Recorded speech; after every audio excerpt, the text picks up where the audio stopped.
the gales as unrelenting as ever.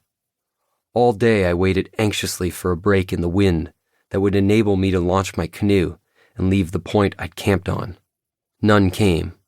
The frigid gusts seemed only to grow stronger, howling eerily across the lifeless tundra. A second night passed with me still stranded in the same spot. Growing more anxious, I watched as yet another day slipped away without any break in the wind and waves, which made paddling impossible and me trapped on that rock-strewn point. And each day lost, I knew, was a day closer to winter's onset. Chapter 1. Plans. My passion was paddling wild rivers and lakes, and wandering silently through quiet forests, indulging my curiosity about plants, trees, and the mystery and enchantment of the natural world. Adventures I'd had, and would continue to do so, because it came with the train of wandering alone through wild places. But I didn't anticipate making any particularly long journeys in the Arctic. Then, in the spring of 2010, I happened to visit a local nature club in the Short Hills, a region of wooded, rolling hills, tumbling streams, and waterfalls south of Lake Ontario, which put in motion a chain of events that led to my becoming windbound alone on an Arctic lake.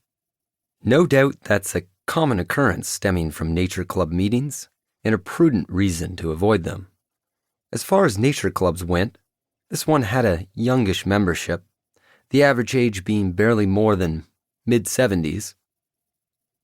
It was there at the nature club's meeting hall, after my presentation on canoe tripping had wrapped up, that I first heard the word sesquicentennial used in a sentence. I'd been chatting with a white-haired man, a retired professor of chemistry. "Well, you know," he said, 2017 is going to be Canada's sesquicentennial. "Oh," I said, nodding. In fact, I hadn't known this. He kept looking at me, apparently awaiting a further response. I wasn't sure what sesquicentennial even meant. "The 150th anniversary of Canada's Confederation," he elaborated. "That's right," I replied. "It's sure to be a big deal, huge celebrations," he said with emphasis. "I remember the centennial celebrations back in 1967.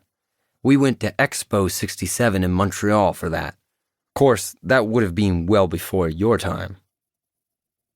The connection between my canoe trips and 150th anniversary, which was still 7 years away, wasn't immediately obvious to me.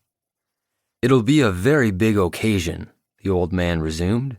"Have you given any thought to doing something special for it?" No, I haven't." He shook his head, evidently dismayed at the lamentable failure of my education. "Back in '67, I remember there were people who canoed across Canada. Maybe you should think of doing something similar in 2017. There's bound to be lots of funding opportunities and groups interested in that kind of thing." "Well, anything's possible," I said. Still, 2017 seemed a long way off, and I thought it unlikely that something as obscure as a sesquicentennial would attract much notice beyond the ordinary July 1st fireworks. I soon put it out of my mind and returned to paddling wild rivers, observing plants and animals, wandering the woods, and for a while pursuing a passion I developed for the study of rare mosses found on certain rocks, especially the species Tychometrium incurvum. But a few years later, the old professor's supposition proved correct. As 2017 neared, Canada 150 seemed to crop up more and more in conversations and news stories. A great many plans were underway.